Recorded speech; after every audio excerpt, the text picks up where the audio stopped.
En este vídeo anem a veure un problema de juny del 2008. L'enunciat diu: col·loquem tres càrregues iguals de valor Q 2 microcoulombs en els punts 1, 0, menys 1, 0 i 0, 1 metres. Calculeu el vector camp elèctric en el punt 0, 0 metres.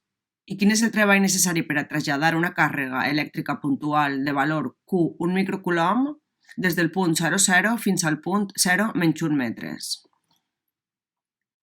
En primer lloc vaig a representar en els eixos de coordenades les posicions de les càrregues. Aleshores, este va a ser 1, 0, este va a ser menys 1, 0, este va a ser 0, 1. Vale, van a ser la càrrega 1, la càrrega 2 i la càrrega 3.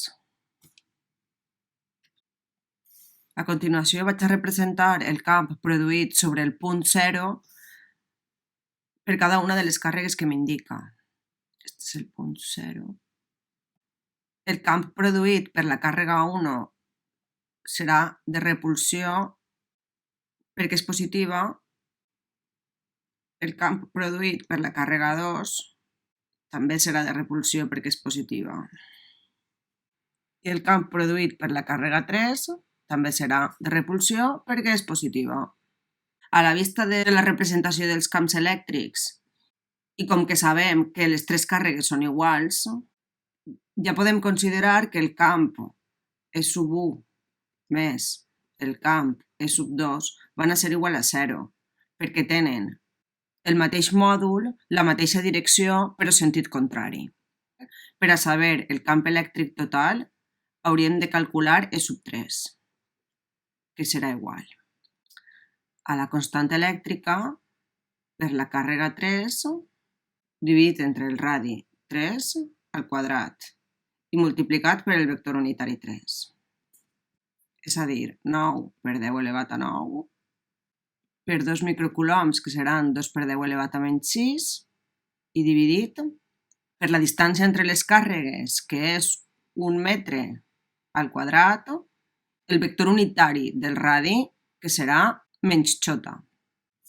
El camp elèctric total serà igual a menys 1,8 per 10 elevat a 4 newtons partit per coulomb en xota. I aquest és el resultat que busquem en el primer apartat. En el següent apartat em demana quin és el treball necessari per a traslladar una càrrega elèctrica de valor Q 1 microcoulomb des del punt 0, 0 fins al punt P 0 menys 1. El treball elèctric és igual a menys la càrrega per l'increment de potencial, és a dir, menys la càrrega per el potencial final, que en aquest cas serà el potencial en P, menys el potencial inicial, que en aquest cas serà el potencial en 0. Coneguem el valor de la càrrega, però hem de calcular els dos potencials. El potencial en 0 serà igual al potencial produït per la càrrega 1 més el potencial produït per la càrrega 2 més el potencial produït per la càrrega 3. La constant elèctrica per la càrrega 1 dividit entre el radi 1 més la càrrega 2 dividit entre el radi 2 més la càrrega 3 dividit entre el radi 3. Com que les tres càrregues són iguals i els tres radis són iguals, podem dir que el potencial en 0 és 3 vegades la constant elèctrica per la càrrega i dividit entre el radi. Substituïm el valor de la constant elèctrica, 9 per 10 elevat a 9, la càrrega, que són 2 microcoulombs, 2 per 10 elevat a menys 6, i el radi, que és 1. I ens dona que el valor del potencial en 0 són 54 per 10 elevat a 3 volts. A continuació calcularem el potencial en el punt P, de la mateixa manera, però tenim que calcular els nous radis. El potencial en P serà el potencial produït per la càrrega 1 més el potencial produït per la càrrega 2 més el potencial produït per la càrrega 3.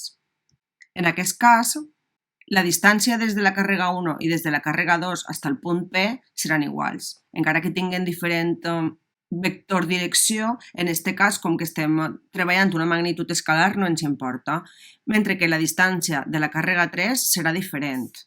Aleshores, necessite calcular cada una de les distàncies. És fàcil veure que R3 serà igual a 2 metres, perquè estem parlant de x0 i i va de 1 a menys 1, aleshores són 2 metres, però en el cas de Q1 i Q2 he de calcular la hipotenusa. La distància R1 serà igual a l'arrel de 1 al quadrat més 1 al quadrat, que serà igual a l'arrel de 2. I aleshores torna a ser calcular el potencial en P. El potencial en P serà igual a la constant elèctrica per el potencial en 1, que serà igual al potencial en 2, que serà la càrrega dividit per el radi 1 i per 2, més el potencial en 3, que serà la càrrega dividit entre el radi 3. I ara ja vaig a substituir. El potencial en P serà igual a 9 per 10 elevat a 9 per 2 microcoulombs dividit per arrel de 2 i multiplicat per 2, més 2 microcoulombs dividit per 2. I este potencial em dona 34,45 per 10 elevat a 3 volts. Per tant, el treball serà igual a menys la càrrega, menys 1 per 10 elevat a menys 6, per el potencial final, 34,45 per 10 elevat a 3, menys potencial inicial, 54 per 10 elevat a 3. I el resultat serà 0,019 joules. Com que el valor del treball és major que 0, estem davant d'un moviment espontani, és a dir, realitzat per les forces del camp.